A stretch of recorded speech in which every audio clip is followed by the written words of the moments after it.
ఓం నమో వెంకటేశాయ. శ్రీరామం జగదేక వీరమమలం సీతామనోహారిణం కౌసల్యావరనందనం సురనుతం కాకుత్స్థవంశోద్భవం లోకానామభివాంఛితార్థఫలదం కారుణ్యకల్పద్రుమం వందేహం జనఘోర పాపనికరధ్వంసవ్రతం రాఘవం. ఈ సమస్త ప్రపంచమునకు అధిపతి, అలాగే సమస్త మానవుల యొక్క పాపములను హరించి వరములను ప్రసాదించేటటువంటి వరప్రదాత కాకుత్స్థ వంశోద్భవుడు అయినటువంటి శ్రీరామచంద్రునికి నమస్కరిస్తూ, తదభిన్న స్వరూపుడైనటువంటి ఆ శ్రీనివాసుని యొక్క దయా విశేషం చేత సమస్త మానవాళికి ధర్మ తత్పరతను సకల కార్యసిద్ధిని చేకూర్చాలన్నటువంటి సంకల్పంతో తిరుమల తిరుపతి దేవస్థానం వారు నిర్వహిస్తున్నటువంటి శ్రీమద్ రామాయణం అయోధ్యాకాండ ప్రవచన పారాయణ కార్యక్రమంలో నేటికి మనం 305వ రోజులోకి ప్రవేశించాం. ఈ కార్యక్రమంలో ముందుగా అన్నమాచార్యుల వారి సంకీర్తన అయినటువంటి సమమతినని నీవే చాటుదవు అనేటటువంటి సంకీర్తనను శ్రీమాన్ గురజాడ మధుసూదన్ గారు, అన్నమాచార్య ప్రాజెక్టు కళాకారులు వారి బృందం యొక్క సహకారంతో ఆలపిస్తారు. శ్రవణం చేద్దాం. ఓం నమో వెంకటేశాయ.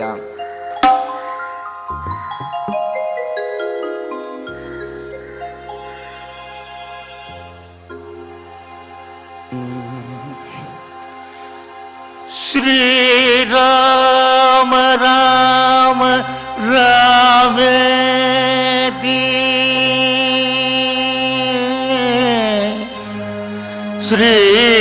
శ్రీరామ రామ రామేతి రమే రామే మనోరమే సహస్రనామ తత్తుల్యం సహస్రనామ తత్తుల్యం శ్రీరామనామ వదాననే రామనామ వదాననే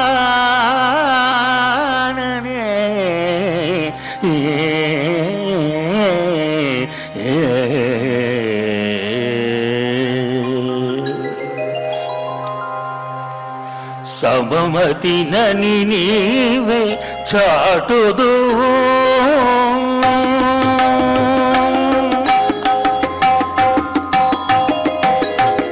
సమమతి నని నీవే చాటుదు రమణ నేరుపు నేరములవరి సమమతి నని నీవే చాటుదు రమణ నేరుపు నేరములవరి సమమతి నని నీవే చాటుదు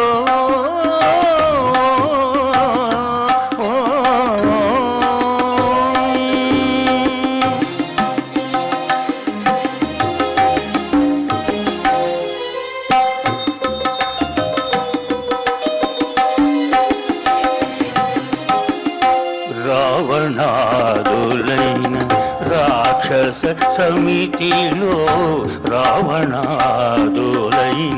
రాక్షస సమితిలో నీవే దేవతలలో నీవే రావణాదులైన రాక్షస సమితిలో నీవే దేవతలలో నీవే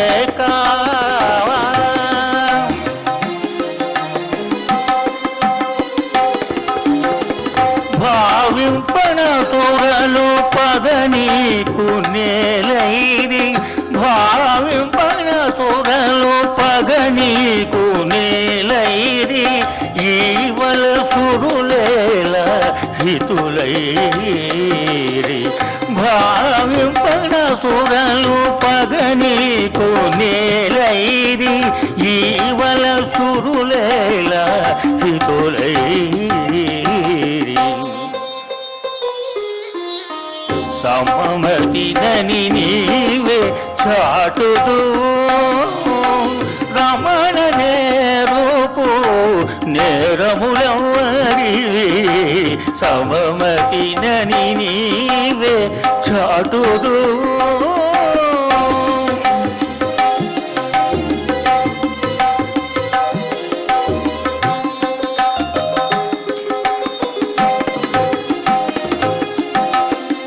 సకల జంతువులకు చైతన్యుడవు నీవే ఒకరు నీకు పరాక్రమొనరిల్తేరా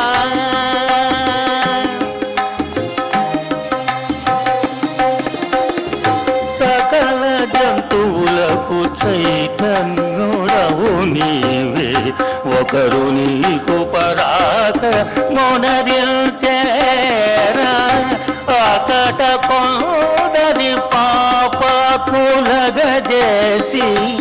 అకట కొందరి పాపాత్ములగజేసి వెకలి కొందరి పుణ్య విధులు చేసితివి అకట కొందరి పాపాత్ములగజేసి వెకలి కొందరి పుణ్య విధులు చేసితివి సమవతినని నీవే చాటుదు రమణ నేరూపు నేరములవరి సమవతినని నీవే చాటుదు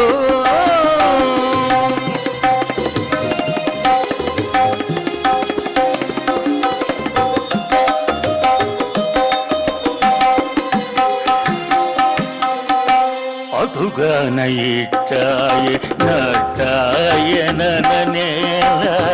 అటుగనయిట్టాయ అట్టాయననేల ఇటు నీ చిత్తము కొలది ఇంతేగా అటుగనయిట్టాయ నట్టాయననేల ఇటు నీ చిత్తము కొలది ఇంతేగా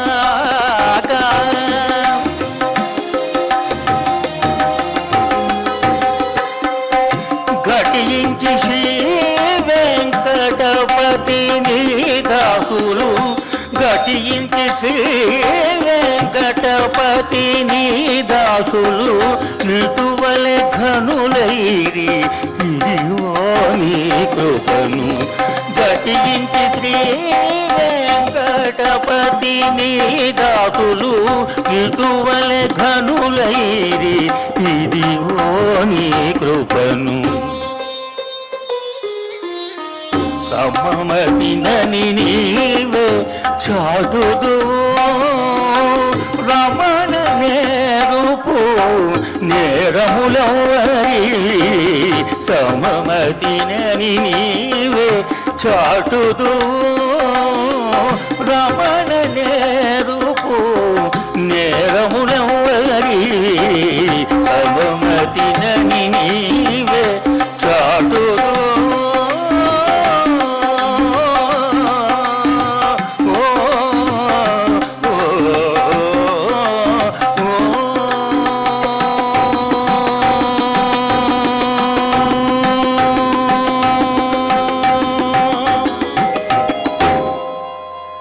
సంకీర్తనను ఎంతో చక్కగా శ్రవణం చేశాం.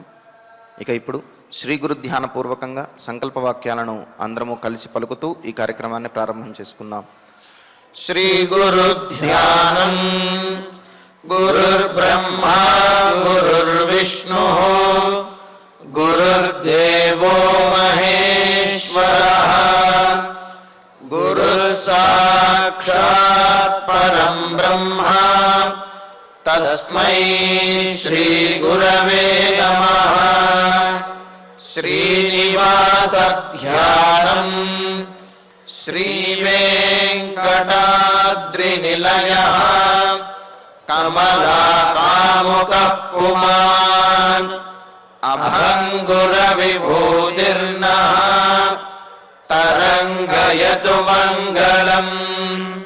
అథ సంకల్పః श्रीमदादिवराहक्षेत्रे विराजमानस्य श्रीपद्मावती जानेः अखिलाण्डकोटिब्रह्माण्डनायकस्य श्रीरामचन्द्ररूपान्तरस्य भगवतः श्रीवेङ्कटेश्वरस्वामिनः सन्निधौ हनुमत्सीतालक्ष्मण भरतशत्रुघ्न परिवार समेत श्रीरामचन्द्र परब्रह्मणः परिपूर्णानुग्रहेण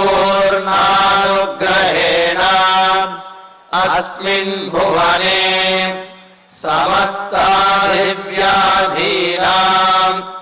निवारणार्थं भारतवर्षे विद्यावित्तवाणिज्य कृषिवैद्यवैज्ञानिक देशरक्षणादिरङ्गेषु विद्यमानानाम् आस्तिकमहाजनानां सर्वेषां सकुटुम्बानाम् आयुरारोग्यैश्वर्य सद्बुद्धि इत्यादि सर्वशुभफलप्राप्त्यर्थं धर्माचरणद्वारा श्रीरामराज्यस्य पुनर्व्यवस्थापनार्थम् उद्योगार्थिनां समुचितोद्योगप्राप्त्यर्थं दम्पतीनाम् अनुकूलदाम्पत्यसिद्ध्यर्थं संतानस्य पितृवाक्यपरिपालनानुकूल बुद्धिप्रचोदनार्थं सकलकार्यसिद्ध्यर्थं गोसंरक्षणार्थं च श्रीमद्वाल्मीकिरामायणे अयोध्याकाण्डे यथाशक्ति श्लोकव्याख्यानपुरःसरं चतुस्त्रिंशत्सर्गश्लोकपारायणं तथा श्रीधन्वन्तरिमन्त्रपारायणं च अन्योन्यसाहाय्येन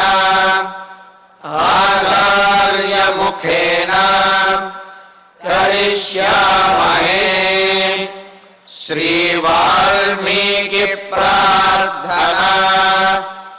कूजन्तं राम रामेति मधुरं मधुराक्षरम् आरुह्यकविताशाखां वन्दे वाल्मीकिकोकिलम्।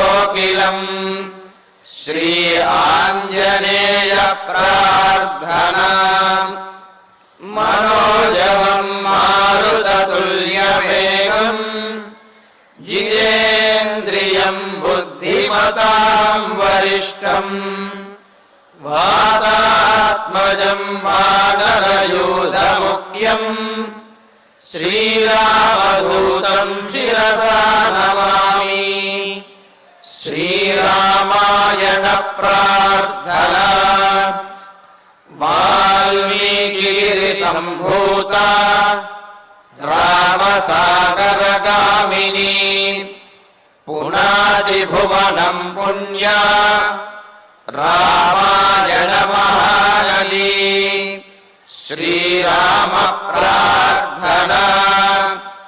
अयोध्याख्येतुर्मध्ये त्यक्त्वा राज्यं गिरौ वसन् पादुके भरतायादात् सरामशरणं मम। श्रीरामचन्द्र परब्रह्मणे नमः। अथ శ్రీమద్ రామాయణే ఆదికావ్యే అయోధ్యాకాండే చతుస్త్రింశః సర్గః. శ్రీమన్నారాయణ చరణౌ శరణం ప్రపద్యే. శ్రీమతే నారాయణాయ నమః. శ్రీరామాయ నమః. త్వామహం సత్యమిచ్ఛామి నానృతం పురుషర్షభ ప్రత్యక్షం తవ సత్యేన సుకృతేన చ తే శపే.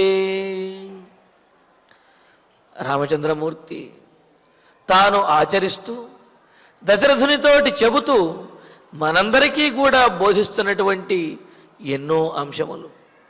తాను వనవాసానికి బయలుదేరుతూ మరి తన వనవాసాన్ని తట్టుకోలేక తండ్రి గారు బాధపడుతూ ఉంటే, తండ్రి నాకు ఈ సుఖభోగాలు కానీ, అసలు నాకు ఈ జీవితము కానీ, ఈ రాజభోగాలు కానీ ఇవేమీ అవసరం లేదు. నాకు కావలసినది ఒకటే, నేను కోరుకుంటున్నది ఒకటే. తండ్రి అయినటువంటి మీరు సత్యవాక్ పరిపాలకుడు, దశరథ మహారాజు సత్యసంధుడు, దశరథ మహారాజు ఏనాడు కూడా అబద్ధమాడలేదు అని లోకమంతా కూడా మిమ్మల్ని కీర్తించాలి. అలాగా లోకమందరి చేత జయజయధ్వానాలు చేయించే విధంగాను, లోకమందరూ మిమ్మల్ని కీర్తించే విధంగా చేయటమే నాకు ఉన్నటువంటి ఇచ్ఛ. అదే నా కోరిక తప్ప ఈ రాజసుఖాలు ఇవన్నీ కూడా నాకు అవసరం లేదు అన్నాడు. మరి తల్లిదండ్రులకు దూరంగా ఉండి చదువుకుంటున్నటువంటి విద్యార్థులు వీళ్ళందరూ కూడా ఇటువంటి ప్రతిజ్ఞను పూనినట్లయితే, ఇటువంటి ప్రతిజ్ఞ కనుక చేసుకున్నట్లయితే ఆ తల్లిదండ్రులు ఎంత అదృష్టవంతులు అవుతారు. ఎందుకు అంటే మా తల్లిదండ్రులు మా కోసం ఇంత కష్టపడుతున్నారు, ఇంత తాపత్రయపడుతున్నారు, ఇంత ఖర్చు పెడుతున్నారు. కావున మేము మా తల్లిదండ్రులకి మంచి పేరు తీసుకురావాలి, వారి ఆశలను నెరవేర్చాలి అని ప్రతిజ్ఞ చేసుకుని కనుక చదువుకోవడానికి వెళ్ళినట్లయితే, ఆ ప్రతిజ్ఞను నెరవేర్చడానికి కష్టసుఖాలను లెక్క చేయకుండా కనుక లక్ష్యం మీదే కనుక దృష్టి పెట్టగలిగినట్లయితే ఆ తల్లిదండ్రులు ఎంత అదృష్టవంతులు, ఆ పిల్లలు ఎంత బుద్ధిమంతులు. మరి అందుకని ఇక్కడ రాముడు అంటున్నాడు, నాకు ఆ సుఖాలు కానీ ఇవేమీ అవసరం లేదు తండ్రి, మీరు మంచి పేరుతో ఉండడం నాకు కావాలి అని. మరి ఇలాంటి కుమారుల్ని కదా, ఇలాంటి సంతానాన్ని కదా ఏ తల్లిదండ్రులైనా కోరుకునేది. ఇలాంటి సంతానంగా ఉండాలి అని కదా ఏ సంతానమైనా సరే ప్రతిజ్ఞ చెయ్యవలసినటువంటిది. ఆ విషయాన్ని మనకు రామచంద్రమూర్తి తెలియజేస్తాడు. ఎందుకు అంటే రుణకర్త పితాశత్రు మాతాజవ్యభిచారిణి భార్య రూపవతీ శత్రు పుత్ర శత్రురపండిత అని చెప్పినట్లుగా తల్లిదండ్రులు పిల్లలకు శత్రువులు అవుతారట. ఎప్పుడు అంటే వారు అప్పులు చేసి ఆ అప్పులను పిల్లల మీద కనుక రుద్దినట్లయితే, ఆ అప్పులు తీర్చవలసినటువంటి పరిస్థితి పిల్లలకు కనుక వచ్చినట్లయితే, వాళ్ళు కనుక అప్పుల వల్ల ఇబ్బంది పడినట్టయితే అప్పుడు ఆ తల్లిదండ్రులు పిల్లలకు శత్రువులు అయిపోతారు. శత్రువులు లాంటి వారు అని అన్నారు. మరి అదేవిధంగా పిల్లలు కూడా తల్లిదండ్రులకు శత్రువులు అవుతారు. ఎప్పుడు అంటే పుత్ర శత్రురపండిత, పెరిగి పెద్దవాడై గొప్పగా చదువుకొని తమకు తన వంశమునకు కూడా మంచి పేరు తెస్తాడు అని ఏ సంతానం మీదైతే ప్రాణాలు పెట్టుకుని తల్లిదండ్రులు పెంచుతున్నారో, ఏ సంతానం మీద అయితే ఎన్నో ఆశలు పెట్టుకుని ఉంటారో అటువంటి సంతానం వారు గనక పుత్రులు కానీ పుత్రికలు కానీ ఎవరైనా సరే సవ్యమైనటువంటి మార్గంలో ఉండకపోయినట్లయితే, సరిగ్గా చదవకపోయినట్లయితే వాళ్ళు తల్లిదండ్రులకు శత్రువులతో సమానము అన్నారు. ఏమిటి శత్రువులు అంటే శాతయిత అంటారంటే ప్రాణములు తీసేవారు అని అన్నారు. అంటే ఏమిటి? ప్రత్యక్షంగా ప్రాణం తీయకపోయినప్పటికీ కూడా వీళ్ళ వల్ల కలిగేటటువంటి ఆ బాధ ఏదైతే ఉందో అది ప్రాణములు పోయినంత బాధగా ఉంటుంది. అంటే సంతానము సరైనటువంటి మార్గంలో లేకపోయినా, ఆ పుత్రుడు కానీ పుత్రిక కానీ ఆమె సరైన మార్గంలో లేకపోయినా, తాము అనుకున్న విధంగాను ఉండకుండా సమాజంలో చెడ్డ పేరు తెచ్చినా, తమకు వారి వల్ల చెడ్డ పేరు వచ్చినా సరే ఆ తల్లిదండ్రులకి ప్రాణం పోయినంత బాధ కలుగుతుందట. మరి అటువంటి బాధ కలిగించే వాళ్ళు శత్రువులు కాక ఆ సంతానం మరి ఇంకేమవుతారు? కావున తల్లిదండ్రులకి గొప్ప పేరు తెచ్చేవారుగాను వారి యొక్క ఆశలను నెరవేర్చేవారుగా ఉండాలి. వాటిని నెరవేర్చడం కోసము ప్రతిజ్ఞ చేసుకోవాలి. ఏమని ప్రతిజ్ఞ చేయాలి? కష్టమైనా సరే సుఖమైనా సరే తల్లిదండ్రుల యొక్క ఆశలను నెరవేర్చేవాడిగా నేను ఉండాలి, నెరవేర్చడమే నా లక్ష్యము అని. సరే, ఆ ఆశను నెరవేర్చడం ద్వారా, అలా వాళ్ళు చెప్పిన విధంగా చదువుకోవడం ద్వారా ఎవరికి ప్రయోజనం? తల్లిదండ్రులకు ఏమైనా ప్రయోజనమా? వీళ్ళే కదా వృద్ధిలోకి వచ్చేది, భవిష్యత్తులో సుఖపడేది వీరే కదా, సంతానమే కదా.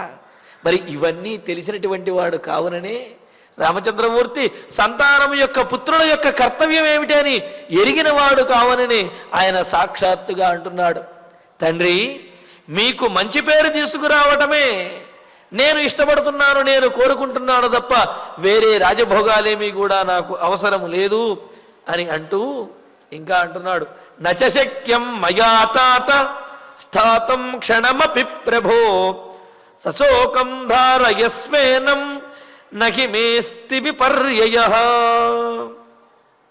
తండ్రి, ప్రభో, మహారాజా, ఇక్కడ రెండు లక్షణములు ఉన్నాయి కదా, అందుకని రెండింటినీ గుర్తు చేస్తున్నాడు.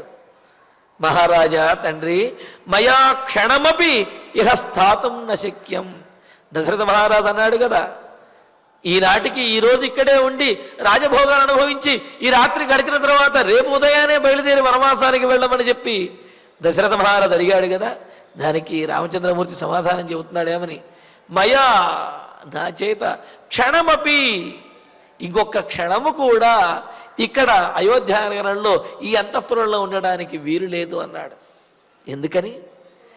కైకేయి వద్ద రామచంద్రమూర్తి చెప్పిన మాట ఏమిటి? నా తల్లి అయినటువంటి కౌసల్యాదేవి దగ్గర, భార్య అయిన సీతాదేవి దగ్గర అనుమతి తీసుకుని వెంటనే వనవాసానికి బయలుదేరతానమ్మా అని చెప్పి అన్నాడు. సరే, వాళ్ళిద్దరూ అనుమతిస్తూనే రాముడితో పాటు బయలుదేరి వచ్చారు కావున వారికి అనుమతి తీసుకోవడానికి మరలా దశరథ మహారాజు దగ్గరికి కైకేయి ఉన్న చోట వరకే ఇక్కడికి రామచంద్రమూర్తి వచ్చాడు.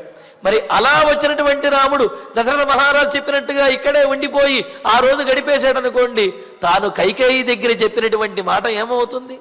అందుకని ఏమంటున్నాడు?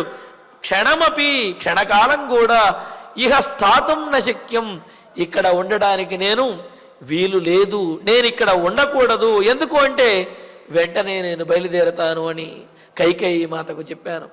సహాత్వం ఏనం శోకం ధారయస్వ. మరి నాకు అనుమతి ఇచ్చినటువంటి నీవు, ఈ రాజ్యానికి రాజు అయినటువంటి నీవు, నాకు తండ్రి అయినటువంటి నీవు, ఇదిగో నీకు కలుగుతున్నటువంటి ఈ శోకాన్ని విడిచిపెట్టు. మే విపర్యయ న అస్తి, నేను అన్నటువంటి మాటకు ఏమాత్రము కూడా మార్పు అనేది ఏమాత్రమో ఉండదు.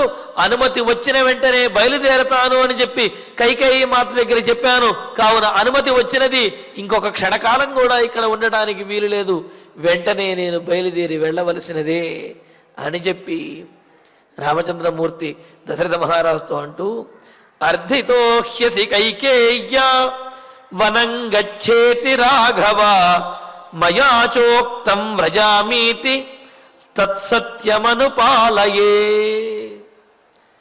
తండ్రి దశరథ మహారాజా, రాఘవ, రఘువంశానికి వన్నె తెచ్చేటటువంటి దశరథ మహారాజా, కైకేయ్య వనం గచ్చేతి అర్థిత అస్మి. కైకేయి మాత, ఆమె చేత నేను ఒక వరాన్ని కోరబడ్డాను. నన్ను ఒక వరం కోరింది కైకేయీదేవి. ఏమని?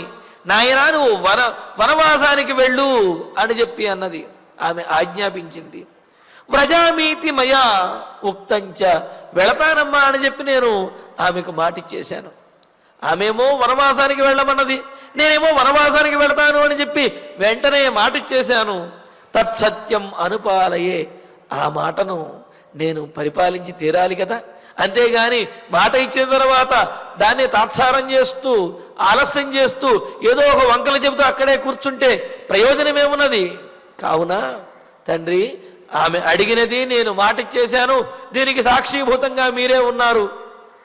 మీ వరముల కోసమే కదా మాట ఇచ్చినది. పైగా ఇచ్చినటువంటి మాటను ఆనందంగా అనుకూలంగా నిర్వర్తించడమే సరి అయిన పద్ధతి అని ఇంతకు ముందు కూడా అనుకున్నాం కదా. కావున ఆమెకు ఇచ్చినటువంటి మాట కోసం నేను బయలుదేరతాను, ఇందులో మార్పేమీ లేదు అని చెప్పి అన్నాడు. ఆవిడ కోరిన వెంటనే వెళ్ళమన్నదే నేను వెళుతున్నాను అంటే ఏమైనా ఉద్యానవనానిక లేకపోతే ఏదైనా ఉత్సవానిక? వెళ్ళమన్నది వనవాసానికి అయితే వెంటనే ఒప్పుకున్నాడు రామచంద్రమూర్తి. ఎందుకలా ఒప్పుకున్నాడు అంటే అదే విషయాన్ని రాముడే అంటాడు. యస్యాహ శక్ర సమోభర్త మయా పుత్రవతీ చయా ఫలే కస్మిన్ స్పృహా తస్య ఏనా కార్యం కరిష్యతి. కైకేయి మాత ఇలా ఆజ్ఞాపించింది అంటే అందులో ఏదో పరమార్థం ఉంటుంది లక్ష్మణ అని చెప్పి లక్ష్మణునితో కూడా అంటాడు. ఎందుకు అంటే అంత పరమార్థమే ఉన్నది, ఆవిడ స్వార్థంతో కోరినటువంటి కోరికలు అంత పరమార్థం నీకేం కనిపించింది అన్నయ్య అని అంటే దానికి చెబుతాడు, నా విషయంలో కైకేయీదేవి ఈ విధంగా ప్రతికూలంగా వ్యవహరించింది అని అంటే అందులో కూడా ఖచ్చితంగా పరమార్థం ఉండి తీరుతుంది. ఎందుకు అంటే కైకేయి మాతకు వచ్చినటువంటి లోటు ఏమున్నదయ్యా? ఏదైనా లోటు ఉన్నట్లయితే ఆ లోటు పుడుచుకోవటం కోసం పాకులాడవచ్చును, అడగవచ్చు. ఆమెకు వచ్చినటువంటి లోటు ఏమున్నది? యస్యాహ శక్రతమో భర్త, ఇంద్రుడి వంటి భర్త, ఇంద్రుడితో సమానమైనటువంటి దశరథ మహారాజే కైకేయీ దేవికి భర్త. మయా పుత్రవతీ చయ, నేను జన్మించడం ద్వారా అంటే ఏమిటి? నేను కౌసల్యకు జన్మించినప్పటికీ కూడా కైకేయీ దేవి నన్ను అల్లారబుద్ధిగా పెంచినది కావున నా వల్ల ఆమె తల్లిగా కీర్తించబడింది, నన్ను అల్లారముద్దుగా పెంచినటువంటిది, కన్న తల్లి కంటే కూడా మిన్నగా నన్ను ఆదరించినటువంటిది కైకేయి. ఫలే కస్మిన్ స్పృహా తస్య, ఆమె పొందనటువంటి ఫలమే ఉంటుంది, ఆమెకు అందనటువంటి కోరికే ఉంటుంది. ఏదైనా ఆమె పొందగలదు ఆజ్ఞతోటే. అటువంటి గొప్పదైనటువంటి కైకేయీదేవి ఏనా కార్యం కరిష్యతి, ఎందుకు ఇటువంటి పని చేస్తుంది? మీరు అకార్యముగా భావిస్తున్నటువంటి, అనుచితముగా భావిస్తున్నటువంటి ఈ పని అంటే ఏమిటి? నన్ను వనవాసానికి వెళ్ళమని చెప్పినటువంటి పని ఎందుకు చేస్తుంది? చెయ్యదు కదా. కానీ చేసింది అని అంటే ఇందులో ఏదో పరమార్థం తప్పనిసరిగా ఉండి తీరుతుంది. అందుకనే నేను వెంటనే ఒప్పుకున్నాను తప్ప మరొక ఉద్దేశ్యమేమీ లేదు. అంతటి గొప్పదైనటువంటి కైకేయీదేవి చెప్పింది అంటే అందులో పరమార్థం ఉండి తీరుతుంది. పైగా ఆమె భరతుణ్ణి రాజుని చెయ్యాలి అని అనుకున్నట్లయితే దశరథ మహారాజు చేత ప్రతిజ్ఞలు చేయించి ఆమెకు దశరథ మహారాజు ఆమెకు ఇచ్చినటువంటి వరములకు ప్రతిగా భరతుణ్ణి రాజుని చెయ్యమని చెప్పి అంత గట్టిగా అడగవలసిన అవసరం లేదు. మాట వరసకి రాముడి దగ్గర రామచంద్ర నీ తమ్ముణ్ణి రాజుని చెయ్యవయ్యా అని అన్నట్లయితే కనుక రాముడే భరతుణ్ణి రాజుగా ప్రకటించి భరతుడికే రాజ్యాన్ని కట్టబెట్టేవాడు. అంటే ఏమిటి? గోటితో పోయేదానికి గొడ్డల వరకు వెళ్ళింది అంటే ఇందులో ఏదో పరమార్థం ఉండి తీరుతుంది అని చెప్పి రాముడు కైకేయి అన్నటువంటి మాటల్లో కూడా సానుకూలతనే ఆలోచించాడు. అందుకనే ఇక్కడ ఏమంటున్నాడు? కైకేయి మాత చెప్పింది మీ సమక్షంలోనే మిమ్మల్ని కోరినటువంటి వరములకు ప్రతిగా నేను అంగీకరించాను వెళతానని, కావున నేను వెళ్ళి తీరవలసిందే, ఇందులో ఎటువంటి మార్పు కూడా లేదు తండ్రి అని అంటూ మాచోత్కంఠాం కృధాదేవ వనేరం స్యావహే వయం ప్రశాంత హరిణాకీర్ణి నానాశకుని నాదితే. అయ్యో వనవాసం చేయవలసి వచ్చిందే అని దశరథ మహారాజా తండ్రి నా గురించి మీరు ఆలోచించవద్దు. దేవా ప్రభు ఉత్కంఠ మాకృధాహ, బెంగపడవద్దు. ఉత్కంఠ అంటే మనకు దక్కవలసినటువంటిది దక్కటం ఆలస్యం అవుతూ ఉంటే, దేని మీదైతే మనం ఎక్కువ ఇష్టంతో ఉంటామో అది లభించే లోపే దాన్ని పొందడం కోసం మనలో కలిగే తహతహ ఏదైతే ఉందో, మనలో కలిగే ఉత్సాహము కోరిక ఏదైతే ఉన్నాయో వాటిని ఉత్కంఠ అంటూ ఉంటాం. మరి ఈ ఉత్కంఠ వలనే ఎవరి కోసమైనా ఎదురు చూస్తున్నాం అనుకోండి, ఏం చేస్తూ ఉంటాం? ఇంట్లోంచి ఒకసారి గుమ్మం దగ్గరికి వచ్చి తొంగి చూస్తూ ఉంటాం, బజార్లోకి వెళ్ళి తొంగి చూస్తూ ఉంటాం. మన కోసం వచ్చేవాళ్ళు ఆ మార్గం వరకు వచ్చి ఆ గుమ్మం వరకు వచ్చి లోపలికి రాకుండా ఉంటాం మానేస్తారా? వస్తాము అని చెప్పిన వాళ్ళు వచ్చి తీరుతారు కదా. కానీ వారిని కలవాలి అనే ఉత్కంఠ, అంటే వారిని కలవాలి అనే ఆ ఉత్కంఠ ఏదైతే ఉందో ఆ తట్టుకోలేనటువంటి స్థితి, దాని వలన ఆ విధమైన ప్రవర్తన చేస్తాం. అంటే కోరుకుంటున్నటువంటిది దక్కేంత వరకు కూడా ఆగలేనటువంటి స్థితి ఏదైతే ఉన్నదో దానిని ఉత్కంఠ అని అంటారు. మరి ఇక్కడ ఏమంటున్నాడు? బెంగబట్టం అన్నమాట. అలాగా ఉత్కంఠాంచ మాకృధా, నేను దూరమవుతున్నాను అనే బెంగ మీకు వద్దు అని అన్నారు.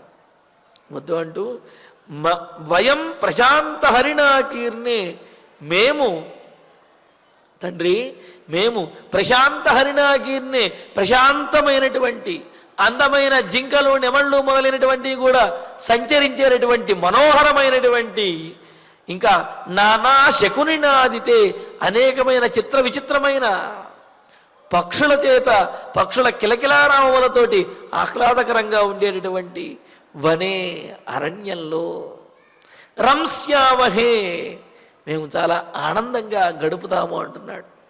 దశరథ మహారాజేమో రాముడు ఆ క్రూర మృగములు, కంటకములు, రాళ్ళు కలిగినటువంటి ఆ దట్టమైన అడవిలో ఎలా గడుపుతాడో అని బాధపడుతుంటే, రాముడేమో అందమైనటువంటి జింకలు, నెమళ్ళు మొదలైన పక్షులు, వీటి యొక్క కిలకిలారామములు, శలయేళ్ళు, ఇవన్నీ ఉన్నటువంటి అందమైన ప్రకృతి సౌందర్య శోభతో ఒప్పేటటువంటి ఆహ్లాదకరమైనటువంటి అడవిలో మేము సంచరిస్తాము, విహరిస్తాము, అది మాకు కష్టము కాదు, ఇష్టమే అన్నట్లుగా తండ్రిని ఓదార్చుతూ చెబుతున్నాడు. నానా శకుని ఆదితే వనే రంస్యామహే, కావున మా గురించి దుఃఖపడవద్దు, ఉత్కంఠాం మాకృధా, మా గురించి బాధపడవద్దు, మేము వచ్చే వరకు కూడా ఆ బెంగపడటం కానీ ఉత్కంఠను పొందడం కానీ చెయ్యవద్దు అని అన్నాడు. కానీ దశరథ మహారాజుకి కలిగిన ఉత్కంఠ, ఆ ఉత్కంఠ వల్లే దశరథుడు పరలోకానికి వెళ్ళిపోయాడు. అంటే ఏమిటి? 14 సంవత్సరముల తర్వాత రామచంద్రమూర్తి మరలా తిరిగి వస్తాడని తెలుసు.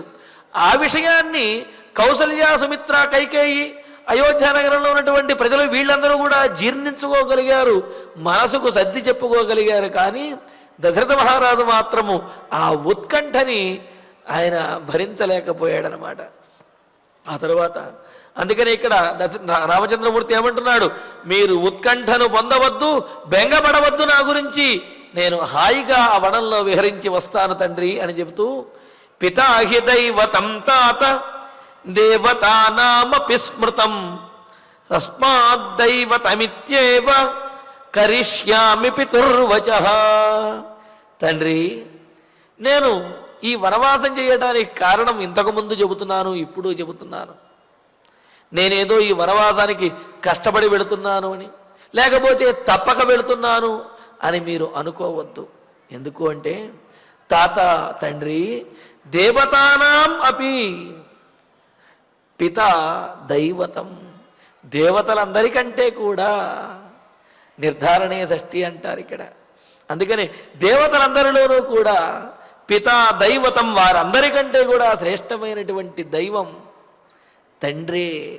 ఎందుకు అంటే భగవంతుణ్ణి అర్చించడం అనేది మనకు మానసికమైనటువంటి ప్రశాంతతను, కార్యసిద్ధిని, మన భవిష్యత్తుని కూడా ఇస్తుంది అని అంటారు. మరి ఆ దేవతలందరికంటే కూడా గొప్పవాడైనటువంటి తండ్రిని ఆరాధించడం ఇంకా గొప్పది అనే విషయాన్ని రామచంద్రమూర్తి తెలియజేస్తూ, మరి దేవతల కంటే కూడా గొప్పవాడైనటువంటి దేవతానాం అపి దైవతం, దేవతలకే దైవం వంటి వాడైన నీ మాట వినటమే నేను కోరుకుంటున్నటువంటిది. నీ మాట పితృవాక్య పరిపాలన ఏదైతే ఉన్నదో దానినే నేను ఆనందంగా ఆచరించదలిచాను, ఆనందంగా పరిపాలించదలిచాను అని అంటూ, దేవతానాం అపి పితా దైవతం స్మృతం, ఈ మాట ఏదో నేను చెప్పినది కాదు, స్మృతులలో చెప్పారు అని అన్నారు. అందుకే కదా తల్లి, తండ్రి, గురువు, దైవము అని అంటూ తల్లిదండ్రుల తర్వాత తల్లి, తండ్రి, గురువు, ఆ తరువాతే దైవాన్ని చెప్పారు. మనకు పెద్దలు కూడా వేదంలో కూడా చెప్పింది అదే.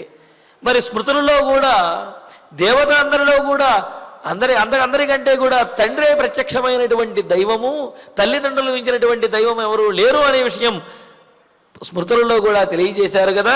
అందుకనే తస్మాత్, ఆ కారణం వలన, దైవతం ఇత్యేవ, తండ్రే పరమదైవము అని భావించి పితుః వచః కరిష్యామి, తండ్రి యొక్క మాటను నేను పరిపాలిస్తున్నాను అంతే తప్ప ఏదో వనవాసం కైకేయీదేవి కోరింది అనో లేకపోతే తప్పదు అనో ఇవన్నీ కాదు తండ్రి, మీ మాట ఏదైతే ఉన్నదో దాన్ని పరిపాలించడమే నా కర్తవ్యము. మీరు నాకు దైవంతో సమానము, దైవం కంటే మించినటువంటి వారు మీరు. అందుకనే నేను మీ మాట పాటించదలుచుకున్నాను. ఇది నాకు సమ్మతము, ఆనందకరము, నా ధర్మము, కర్తవ్యము. కావున ఇందులో మార్పు అనేది లేదు అంటూ 14 వర్షేషు గతేషు నరసత్తమా పునర్ద్రక్ష్యసి మాం ప్రాప్తం సంతాపోయం విముచ్యతాం. నరసత్తమ, నరులలో శ్రేష్ఠుడైనటువంటి మహారాజా దశరథ మహారాజా తండ్రి, 14 వర్షేషు 14 సంవత్సరములలో గతేషు 14 వర్షేషు గతేషు 14 సంవత్సరములు గడవగానే పునః ప్రాప్తం మరలా వచ్చినటువంటి నన్ను ద్రక్ష్యసి చూడగలవు. 14 సంవత్సరములు గడిచే సమయంలో నీవు నన్ను చూడగలవు అని చెప్పి అన్నాడు. అయం సంతాప విముచ్యతాం, ఇదిగో ఈ సంతాపాన్ని, ఈ దుఃఖాన్ని మీరు విడిచిపెట్టండి అని అన్నారు. ఇక్కడ పెద్దలు చెబుతారు 14 వర్షేషు గతేషు అంటే 14 సంవత్సరముల యొక్క చివరలో ప్రాప్తే పునఃప్రాప్తం, విజయాన్ని ప్రాప్తం అంటే పొందినటువంటి నన్ను అన్నారు. పొందినటువంటి అంటే అయోధ్య నగరాన్ని పొందిన, లేకపోతే అయోధ్య నగరానికి వచ్చినటువంటి నన్ను చూడగలవు అనేది ఒక అర్థము అయితే, విజయాన్ని పొందినటువంటి నన్ను మీరు వీక్షించగలరు అని చెప్పి అన్నారు. మనం ఇంతకుముందు కూడా అనుకున్నాం కదా, యుద్ధకాండలో దశరథ మహారాజు రాముడికి కనిపించి, నాయన నీ వల్ల నేను తరించాను, నీవు నాకు పుత్రుడిగా జన్మించడం వల్ల నా జన్మ సార్థకమైనది అనే మాట యుద్ధకాండలో అన్నటువంటి విషయాన్ని కూడా మనం అనుకున్నాం కదా.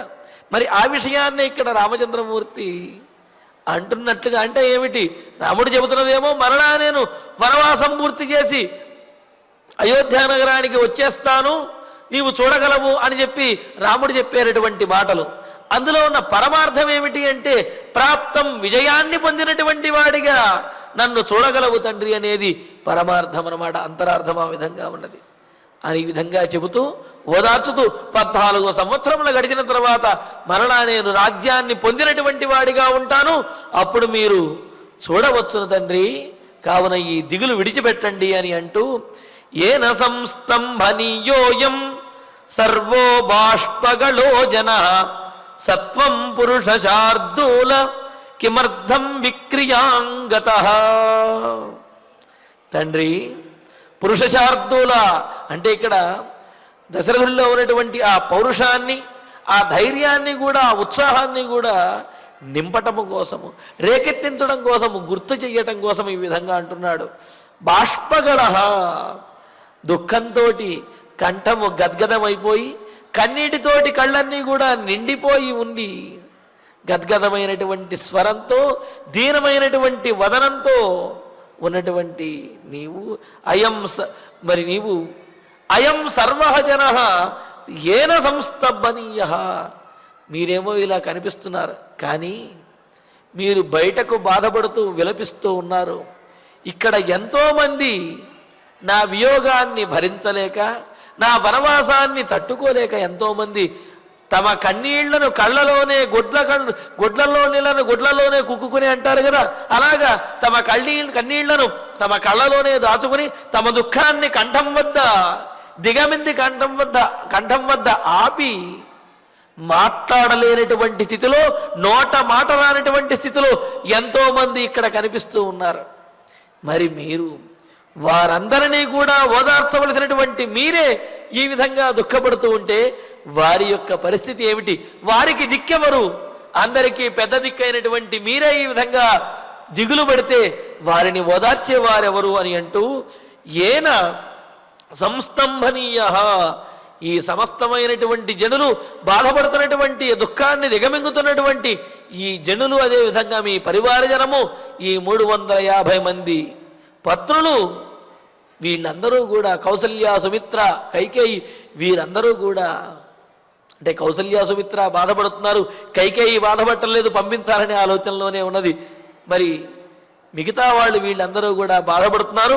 వీళ్ళందరినీ సంస్తంభనీయ, ఓదార్చవలసినటువంటి వాడివైన సత్వం అటువంటి నీవు కిమర్థం విక్రియాంగత, ఈ సందర్భంలో ఎందుకని ఇంతటి దీనమైనటువంటి స్థితిని పొందుతున్నావు?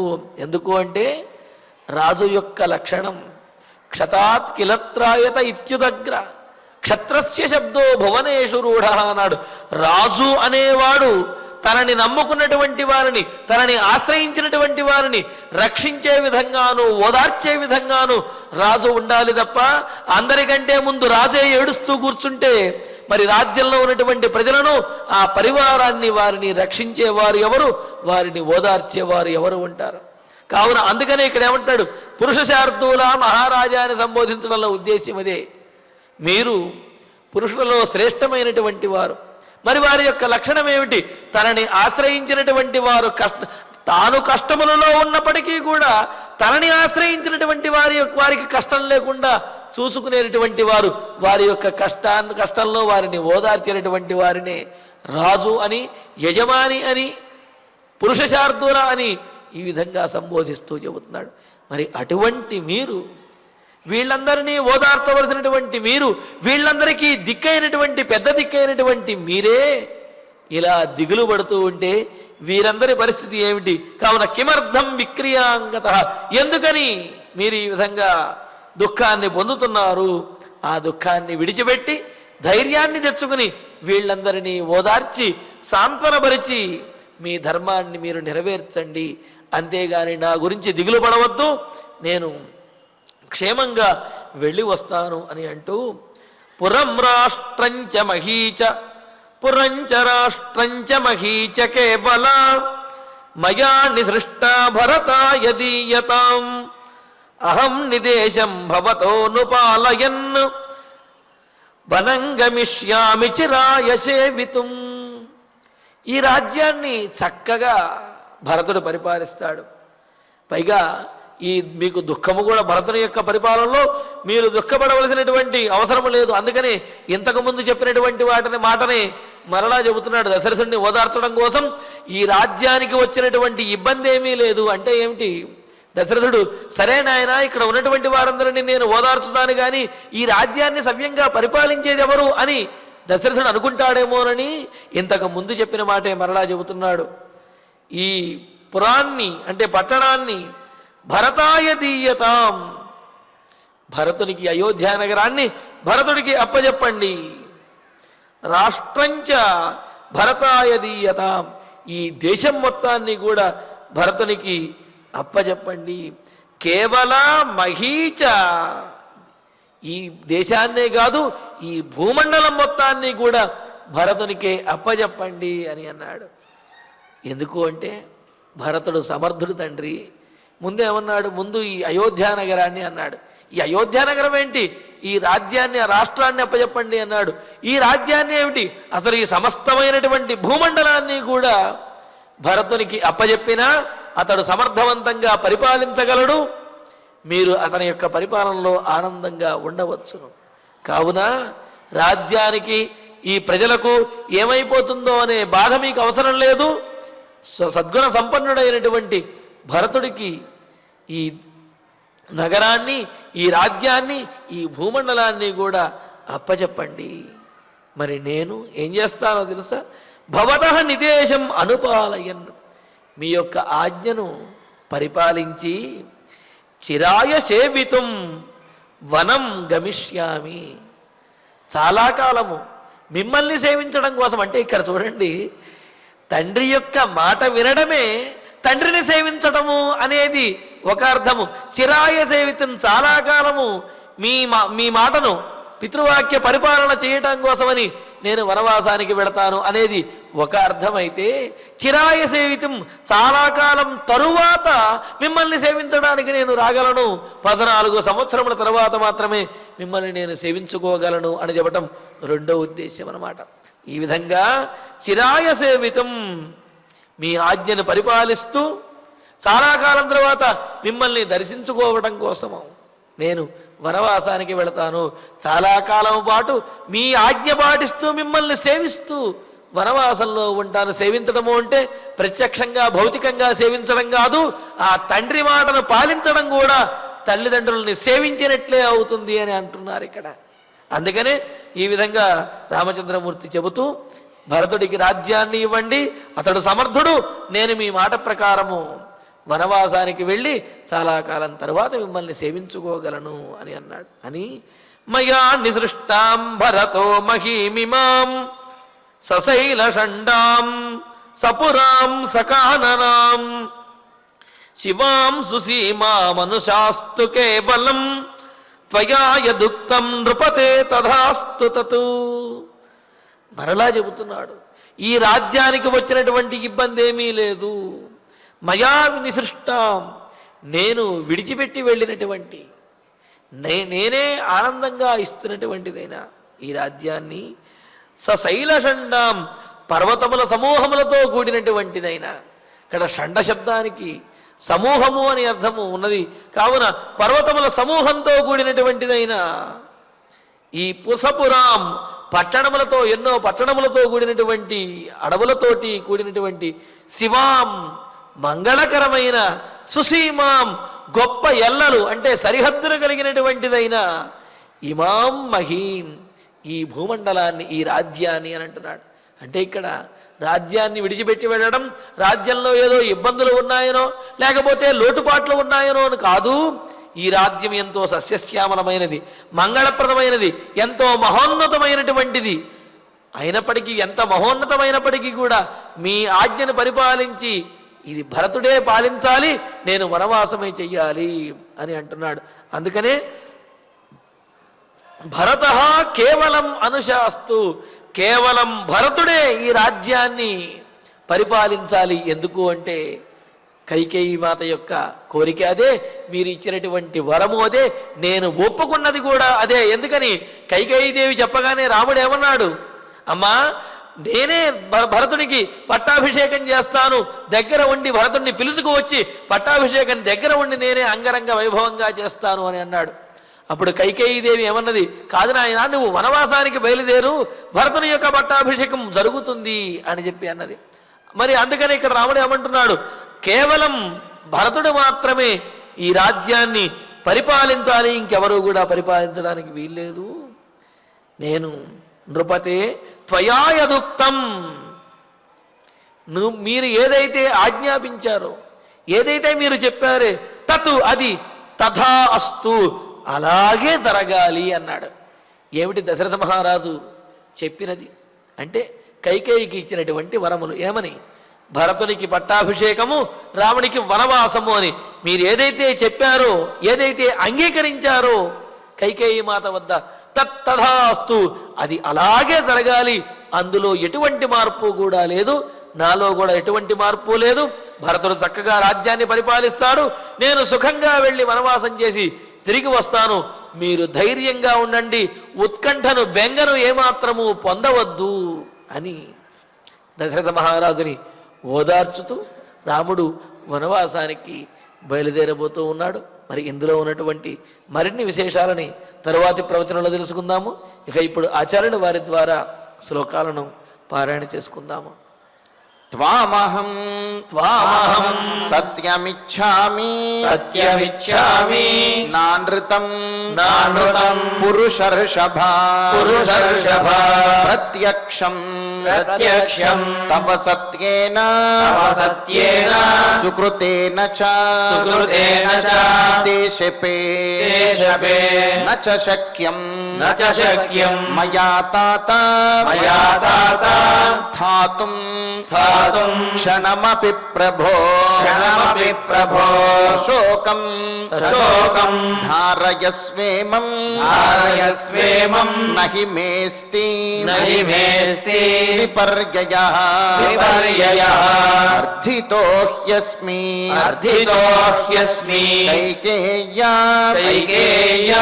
వనం వనం గచ్చే వనం గచ్చేతి వనం గచ్చేతి రాఘవ రాఘవ మయా చోక్తం మయా చోక్తం వ్రజామీతి వ్రజామీతి తత్సత్యం తత్సత్యం అనుపాలయే అనుపాలయే మాచోత్కంఠాం మాచోత్కంఠా వృథా దేవ వృథా దేవ వనే వనే రంస్యామహే వయం రంస్యామహే వయం ప్రశాంత ప్రశాంత హరిణాకీర్ణే హరిణాకీర్ణే ప్రశాంత హరిణాకీర్ణే ప్రశాంత హరిణాకీర్ణే నానా నానా శకుని నాదితే శకుని నాదితే నానా శకుని నాదితే నానా శకుని నాదితే పితాహి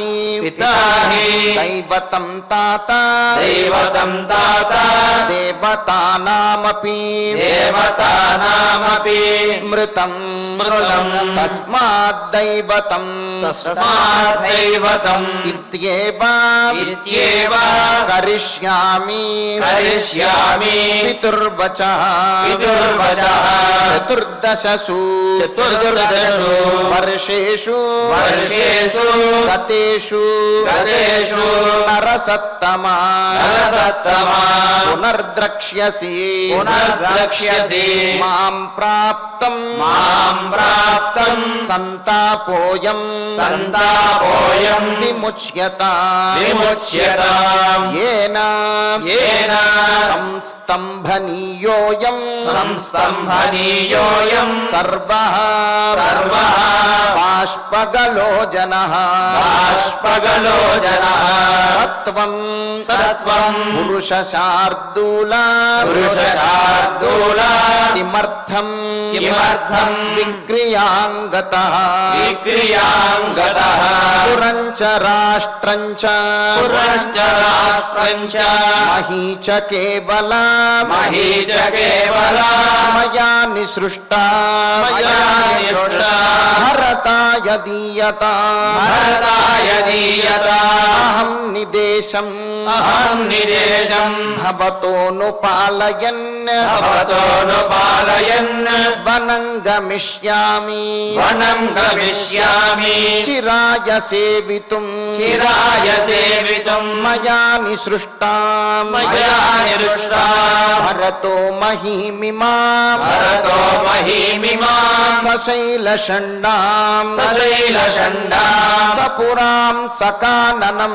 సపురాం సకాననాం శివాం సుసీమాం శివాం సుసీమాం అనుశాస్తు కేవలం అనుశాస్తు కేవలం త్వయా యదుక్తం మయా యదుక్తం నృపతే తథాస్తు తత్ నృపతే తదాస్తు తత్ ఇత్యార్షే ఇత్యార్షే శ్రీమద్ రామాయణే శ్రీమద్ రామాయణే ఆదికావ్యే ఆదికావ్యే అయోధ్యాకాండే అయోధ్యాకాండే చతుస్త్రింశే సర్గే చతుస్త్రింశే సర్గే నవశ్లోకాః నవశ్లోకాః ఫలశ్రుతి నుండి మంగళాంతం వరకు అందరము కలిసి పఠిద్దాం. ఫలశ్రుతి ఆయుష్యమారోగ్యకరం యశస్యం సౌభ్రాతృకం బుద్ధికరం సుఖం చ శ్రోతవ్యమేతన్నియమేన సద్భిః ఆఖ్యానమోజస్య వృద్ధికామైః శ్రీరామచంద్ర పరబ్రహ్మణే నమః. అథ ధన్వంతరి ధ్యానం అచ్యుతానంద గోవింద విష్ణో నారాయణామృత రోగాన్మే నాశయా శేషాన్ ఆశు ధన్వంతరే హరే. ఆరోగ్యం దీర్ఘమాయుష్యం బలం తేజోధియం శ్రియం స్వభక్తేభ్యోనుగృహ్ణంతం వందే ధన్వంతరిం హరిం.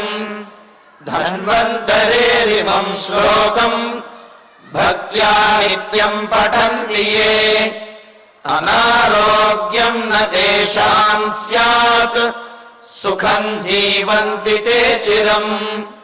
ఓం నమో భగవతే వాసుదేవాయ ధన్వంతరయే అమృతకలశహస్తాయ వజ్రజలౌకహస్తాయ సర్వామయ వినాశనాయ త్రైలోక్యనాథాయ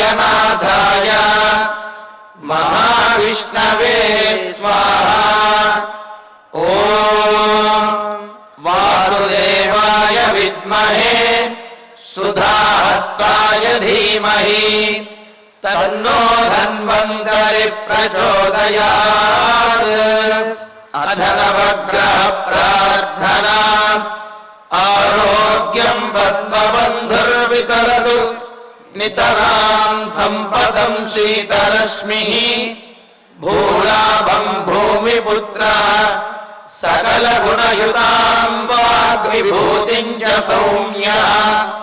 సౌభాగ్యం దేవమంత్రి రిపుభయశమనం భార్గవః. శౌర్యమార్కిః దీర్ఘాయుః సైన్యకేయః. విపులతరయశః కేతుః ఆచంద్రతారం. అరిష్టాని ప్రణశ్యంతు దురితాని భయాని చ.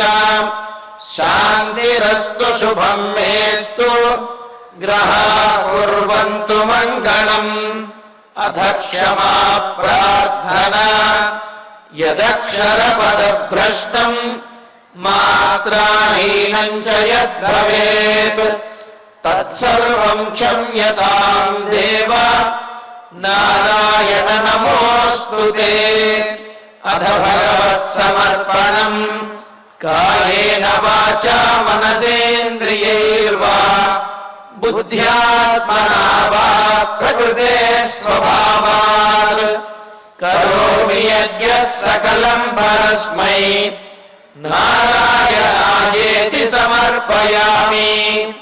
అథ మంగళం శ్రియః కాంతాయ కళ్యాణ నిధయే నిధయేర్ధినాం.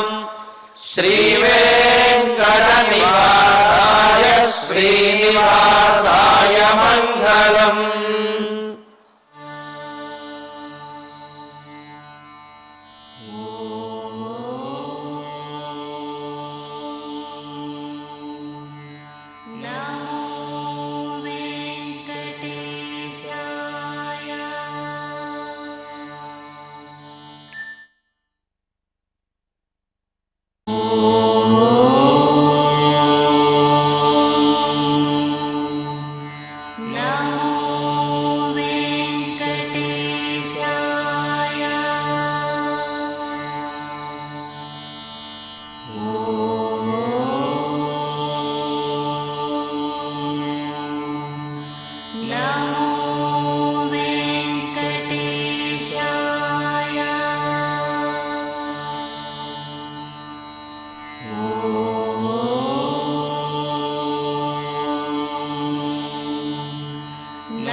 ఓ